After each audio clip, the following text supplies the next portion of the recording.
I feel him. You coach your butt off every year just to get your team in the playoffs. You have no franchise quarterback to be seen and none on the horizon. This defense has been really good, but they're aging. T.J. Watt is out for this playoff game. Yeah. There isn't a lot of light at the end of the tunnel. You just fired your offensive coordinator midseason. There's just so much to deal with consistently, and Mike Tomlin has never had a losing season, but I would imagine he has to go over and beyond to get the most out of some of these players. He had the whole deal with George Pickens throughout the year, his frustration growing with the lack of targets, had to deal with Kenny Pickett and then Trubisky and now Mason Rudolph. Yep. It's just tough to not have a franchise quarterback as long as he hasn't had one and still be winning these games. Maybe he needs a mental break. Coaching is a long grind. He's been doing it 17 years straight. 17 years. Maybe he needs a break. Yeah. Michael. I find it hard to believe. I spoke with Coach Tomlin. Of course, they called me earlier before the season. And when I talked with him, you know what he was talking about? He said, Michael, I got another opportunity to go and raise up some young men and bring the best out of them. He said, I love it. I can't wait to go do it. I want to run towards it. And he talks about running towards the issue. I was dealing with an issue. He's talking about running towards an issue, not away from an issue. And that's why it shocks me to hear him say he's thinking about walking away. And now I know we've talked about things that have been said about the the Steeler way, and Ben Roethlisberger saying it's no longer what the reality in Pittsburgh, the Steelers way and all of that. And I don't know how much all of that is weighing on him. The situation he's in with the quarterback is because of the honor they gave to Ben Roethlisberger and kept him around longer than they should have kept him around. So it amazes me when guys like that come back at him when you are, because of your situation, that's why we're in this situation. Hey, listen, Mike Tomlin, anybody you get Mike Tomlin, you got a great coach. I don't understand. Maybe this is what they are doing now to get the power that they need. They'll take the Sean Payton route. I don't imagine they don't listen to him in Pittsburgh. He's everything in Pittsburgh, and I know they listen to him. So I'm shocked to see this. I'm shocked to hear anything about Mike Tomlin walking away because all he talks about is running towards issues, never running from them. Mm. Okay, allow me to say I wish Keyshawn were here today because about 3 weeks ago on this show, I made the case that watch Mike Tomlin figure a way to coach this Pittsburgh team into the playoffs. And Keyshawn scoffed at me and said, there's no way they're going to make the playoffs, not with that quarterback nightmare they have. And guess what? They're in the playoffs. Somehow, even as Richard points out with that T.J. Watt, now they're in the playoffs, going to Buffalo, 10-point dogs. And this is coach of the year kind of stuff that we saw once again from Mike Tomlin. And you guys, I've said this many times sitting in this chair on the show for 7 years.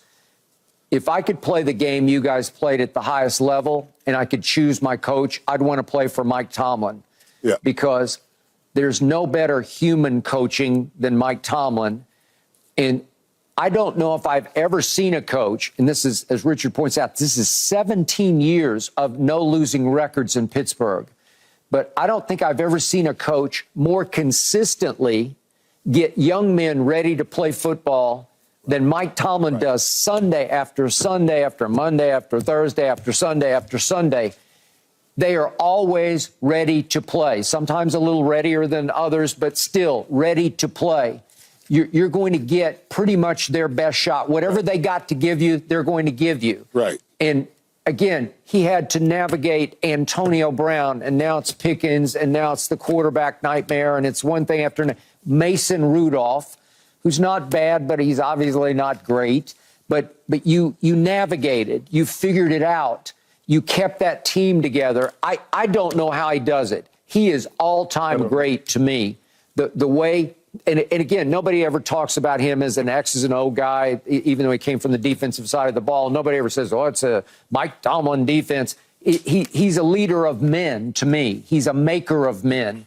He's a motivator at the highest level. a unifier, an igniter. Michael, speak to it. I've never seen anything like this man. Yeah, and I love him too. I really do. When you're around him, think about this. Pittsburgh, they draft players. They develop players. Yeah. They develop players, and they turn them into something. And it's all about them coming in and understanding what they got to do, how hard they have to work. Even now, they got Najee Harris and Warren. That's a pretty good, formidable run game that they put together. And I can guarantee you guys this. Now, I will take this bet, Skip. I guarantee you're not beating Mike. You're not beating him by 10 points. No, I agree. I guarantee Agreed. Buffalo. Yeah, I will take this one. Yeah. This one I will take. It's too many Even points. without T.J. Watt, it's way too many It's points. too many points. For Buffalo. Because Buffalo now, okay, you can run with your quarterback. Even though T.J. Watt's out, they still have some hunters coming. And they're getting back people. When I talked to Alfredo this week, I said, man, tell TJ, I'm worried about him. Tell him I'm praying for him. And he said he sent me a message back, talked about Fairmouth, number 88 over there. He's making plays now. So if you think they can't muster up some offense and you slip around, Buffalo will lose this game. I guarantee you it won't be a 10-point game. Okay.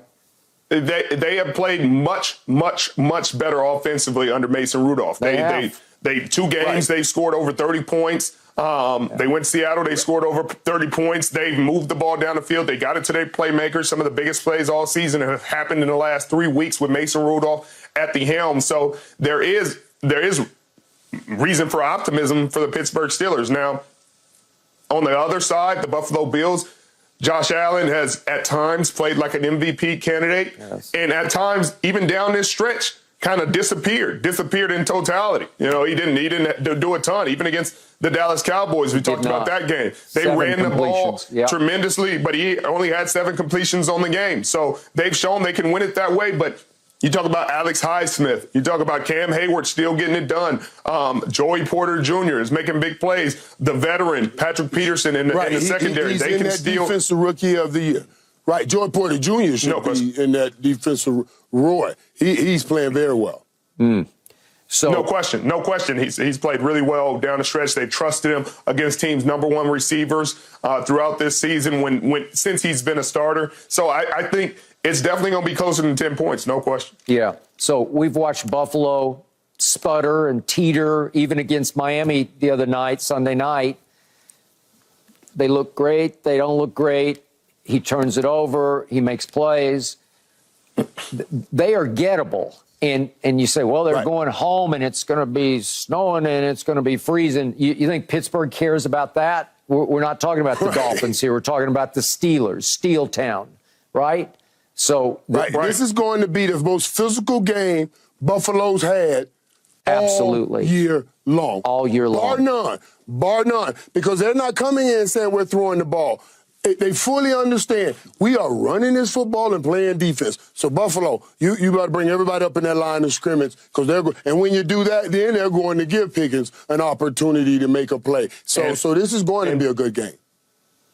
People haven't really watched George Pickens a lot because you don't see Pittsburgh a lot, but they found ways to get him the ball now. And if you give him 8-9 targets a game, some great things are going to happen. They're going to happen. And again, to Skip's point, Buffalo isn't, they're kind of a flimsy 2 seed. They're not the 2 seed where you're like, hey, they've been dominant. Correct. They've won 5 straight. So you give them credit for that. But it hasn't been a dominant team where you're like, oh, they definitely should beat Pittsburgh and win this game going away. I can see a scenario where Pittsburgh makes this a muddy, grimy game and they come out of it with a win. So can either of you make a case for Pittsburgh going up there and stealing one from Buffalo? Yes, I can. They run the ball really well. Yeah. Najee Harris has a good game. Warren has a good game. Mason Rudolph doesn't turn the ball over. He's efficient with it. They hit the quick game like they have been defensively. Alex Highsmith and the boys on that D-line put a lot of pressure on Josh Allen, and things can get really weird.